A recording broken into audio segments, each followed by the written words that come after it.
I don't know how would you guys describe from your perspective the process of making a game that has to be both old school and fresh at the same time? Because it's something very difficult, and like we talked about before the stream, I think there's only one other first-person shooter made in their last decade that has managed to do that. For me, personally, the most important thing is to play many different games, just to check what works in such a game and what doesn't work. I was playing loads of Return to Castle Wolfenstein, like the two titles prior to the New Order, right? Yep. We played loads of classic games, so the classic Shadow Warrior, classic Duke, classic Doom, and it just... we were trying to create a game that we are having fun when we are playing this. So probably it was just... we didn't do something like a theory about a remake or reboot, we just did it. It's hard to explain because, you know, we talk a lot at the office. We rather iterate games, so put things into the game and then check if it plays well, then write it on paper. Is that your development process? I mean, I wanted to ask you that anyway because there was this interview at E3 with the people doing the Gears of War, well, let's call it a remake because that's what it is essentially. They're redoing the first Gears of War Ultimate Edition or something, I don't know what they're calling it, and they said that they do a lot of exactly what you're saying. They build levels and then they test out the balance and everything by playing them. Yeah, it's the most important thing. If you spend like 18 months developing a game and you play it each day, every day, you see it every day, you don't see the progress. We did also some playtests with people, right? We invited them to our office and asked them, what do you think it's fun in the game? What do you think it's not fun in the game? Those are called and I think these things also gave us a lot of feedback. And was that feedback part of the decision to add co-op in the new Shadow Warrior 2? I think that was... we were asked by many users that purchased the game to add co-op, and we never did it in any other from our games. And it was like Michał, the studio head, told us, yeah, it's time to try it. Maybe we can do it, and probably it will be fun. I hope it will be fun. If the gameplay footage from E3 looked absolutely amazing, and because you're a level designer, I have one question regarding level design in Shadow Warrior 2. I read that the levels will be procedurally generated. There will be the levels will be generated from different chunks. So you will be able, you won't probably play one level 2 times. Wow. So there will be level elements different each time you will play it. That seems to me really difficult to do when you have the sort of co-op that you described for the game. Because I read that everyone who plays co-op plays as Lo Wang and sees the same story.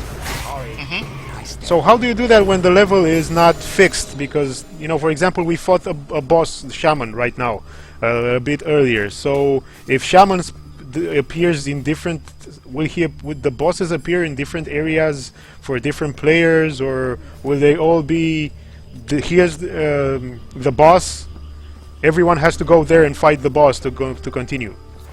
I believe it will be something like you will get a objective that you will share with all the other players, and there shouldn't be any problems with this. And you said that you try to mix and match between having a linear sort of design for this game, for the first one, but I saw in the gameplay demo that for the second one it's not necessarily open world, but it's just much bigger maps. Yeah, but in the second one you will have also vertical gameplay, so you will be able to jump on the roofs, you will be able to climb, you will be able to go wherever you want. So it's going to be a little bit different. I can't really talk much about this now, but yeah, no problem. soon No, you I will get it. You will see it. I saw the vertical movement a little bit in the gameplay demo when the person playing started climbing some walls and some buildings. And how did you like it? I thought it's the best. So you know what it reminded me of, and it's going to sound annoying to some people because it's comparing it to maybe the wrong kind of game, but it reminded me of Titanfall.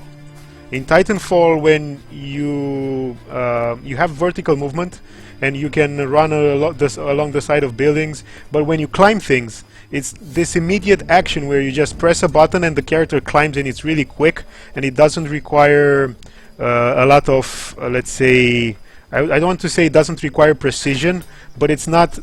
It doesn't require pinpoint precision. It's really it's pretty much automated. Yeah, and that means that the movement will always be fast, will always be fluid, it will always be fun, and I like that. I like that the way that that sounds. I don't know if you noticed in the gameplay from E3, you are able to double jump and even dash jump. So you jump and then dash in the air. Wow, that's going to add a lot of. I mean, already in this game, like I'm using dodge, left, right, and forward and backward to move around a lot more than I'm actually walking. Yeah, the dashes are great. They allow you to change your position, and even without sprinting, you can jump out of combat. You can jump into combat. Yeah, I'm sorry. I'm dealing with the rabbit from hell now. Yeah. And then you should go to the mine plaza and turn right. Got it. got the rabbit. Like yesterday during the live stream for 2 hours I kept killing rabbits, and I'm willing to bet there were people in chat going, what the hell is he doing? Because none of them turned into the evil rabbit. So you're adding vertical movement, you're adding bigger levels, you're adding a whole lot of things. Yep. We're adding loads of weapons, loads of different weapons. I don't know if you noticed on the Twitch stream, there's going to be loot. We didn't show loads of things that we are adding. They will be revealed in the following months.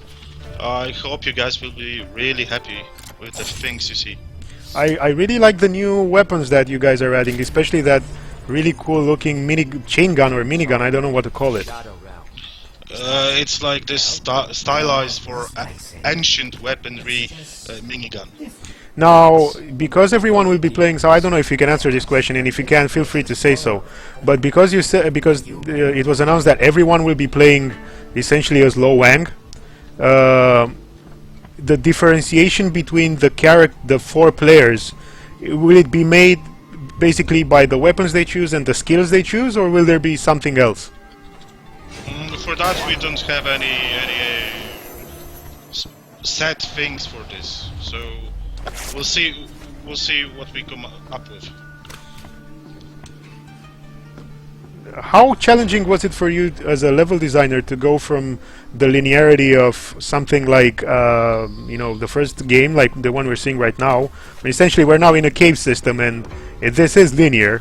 So going from this to something more open world, more larger scale, like Shadow Warrior 2. Looks like a dead baboon in here. Currently I'm not working as a level designer, but from what I talk with the guys who are doing the level design for 2, it's the most important thing currently is adding this vertical gameplay, because you have to think not only in one level, you have to think about how the enemies will move, because in the second game, as you saw on the stream again, the enemies can follow you anywhere. So if you jump on the roof, they will jump after you. Everything has to work.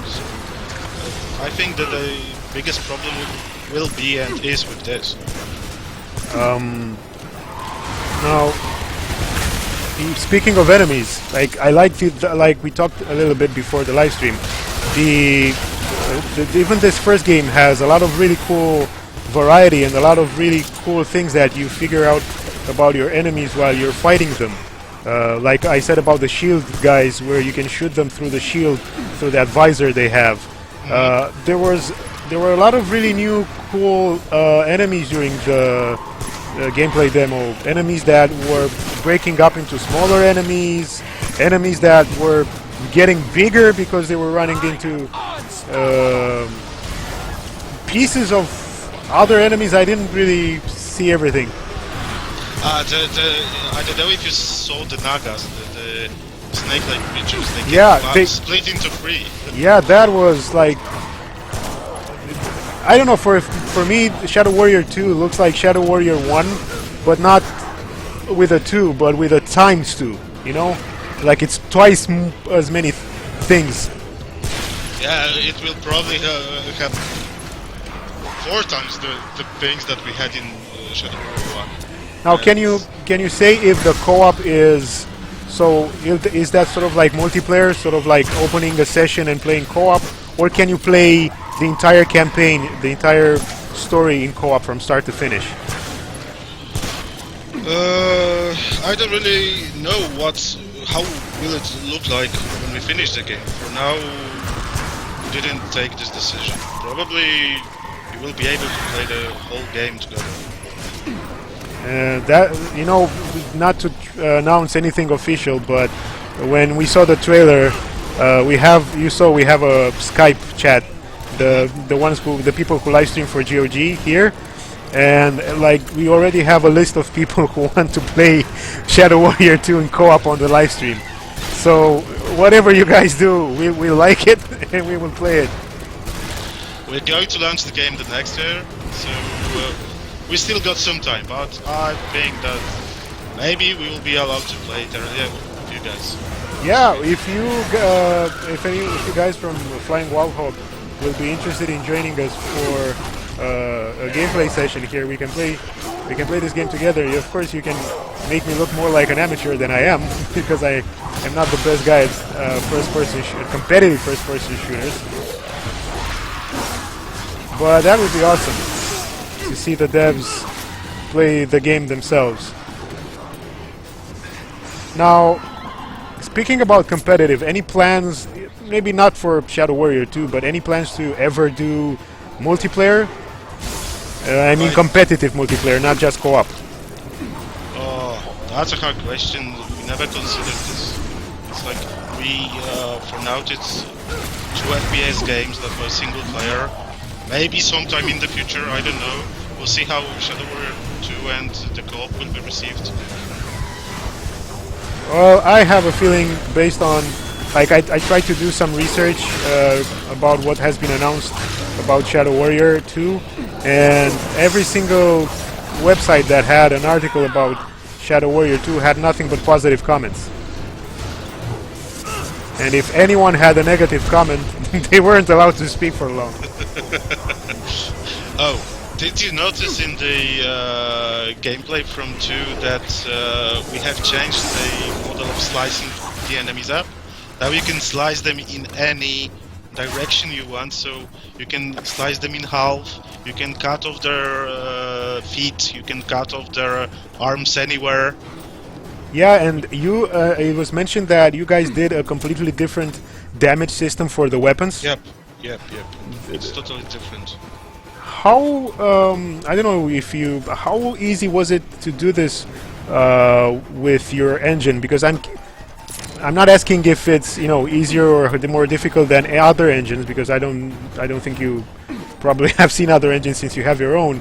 I'm asking how well designed are your development kit that you guys use internally? I think that everybody who's using Roadhog is it's like we are using Roadhog for over 5 years. We've got full support from our tech team, and it's like we need anything, we go just to the programmers and they create the tool that we need, and it's really good. And with 2 games that are already published, we got a solid basis for different mechanics, different skill sets, different enemies. It's like, I think that Roadhog is really a powerful tool. You know, I'm happy to, like I said, when I see, for example, every single game almost that Electronic Arts is publishing right now is Frostbite. Bethesda is pushing the new E-Tech engines on their development teams, and it makes sense that they are doing that. When Unreal Engine is like every single other game out there, it's really nice to see a different engine come out that looks different, feels different, and works really well. I really think this is a really nicely put together engine. Thanks a lot. I will tell it to our chief programmer, chief technological programmer. It's Krzysztof, and yeah. You know, I don't know if you have any sort of feelings on this, but although I'm not from Poland, I'm really happy to see a lot of Poland-based developers, a lot of Polish games, like The Witcher 3, Dying Light, Shadow Warrior, This War of Mine. I don't know what's happening over there. There must be something in the water or something. We have some Romanian developers, but they're doing only small indie games or for mobile and things like that at the moment. Our big guys kind of went away or have been bought and are now working for Ubisoft and Electronic Arts. So I'm really proud to see from, you know, as a neighbor of Poland, to see such a powerful and healthy industry over there. I don't know if you know, but the Polish game dev industry started in the 80s. There were like some companies creating smaller games like Metropolis Software. Then they started doing bigger games like Infernal. You can Google it out sometime.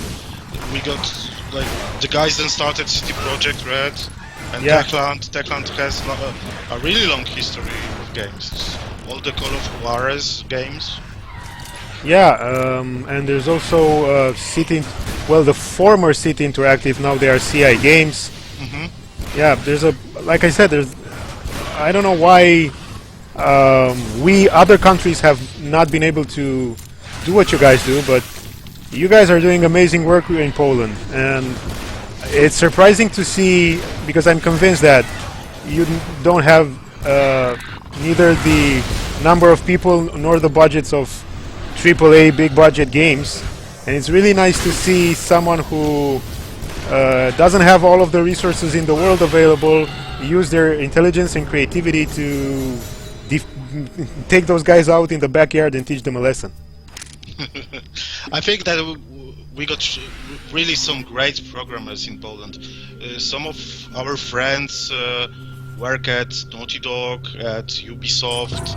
It's like, I don't know if it was caused by our universities and like technical universities. We got really good programmers, and maybe it's because of this. Yeah, our universities unfortunately haven't been kept well equipped. So whatever these guys are, whatever our students want to learn, unfortunately they are learning some old stuff, and most of our programmers are learning on their own at home, which you know, is to their advantage, to their sort of it's impressive what they're able to achieve on their own, but at the same time it's a limitation for us as a from that perspective, you know, as a country. Oh, Vlad, and the other thing is that almost everybody in the Polish game dev, there's not almost everybody, we counted it, we've got like 4,000 people working in the game dev. Most of the people know each other, so we meet at conventions, we meet at events like PGA, it's Poznań Game Arena, we've got this Digital Dragons event, WGK, there are loads of conventions for developers in Poland. So everybody just shares their experience, and it's not like we don't talk with each other. Programmers meet and have those lectures. Somebody is talking on how to create a shader or how to create an AI. That's I think that's really impressive, and it's I think something that I don't see other people doing at the moment. Unfortunately, there used to be a time when developers used to share a lot more information between each other, but not these days when there's so much competition.